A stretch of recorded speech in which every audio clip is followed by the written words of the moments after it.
আল্লাহ, আমি সব কিছু তোমার কাছে রাইখা দিলাম। তুমি তো জানো ভাই বেরাধারো মন বলে শুনো রে কাহালিয়া। তুমি তো জানো আর ভাই আমার উদ্দেশ্যটা ছিল কি, আমার মনের ভিতরে কি ছিল।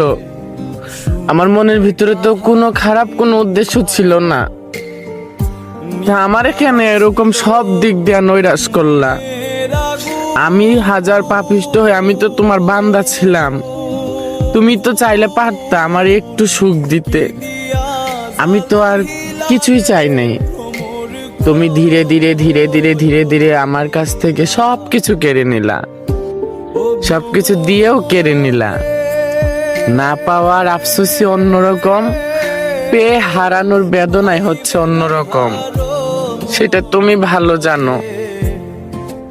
তবে যাই করলা ভালোই করছো।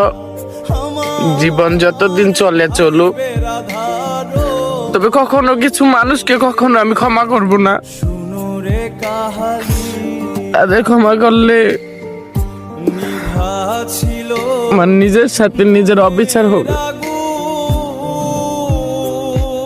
যারা আমারে কি দিয়া জ্বালাহি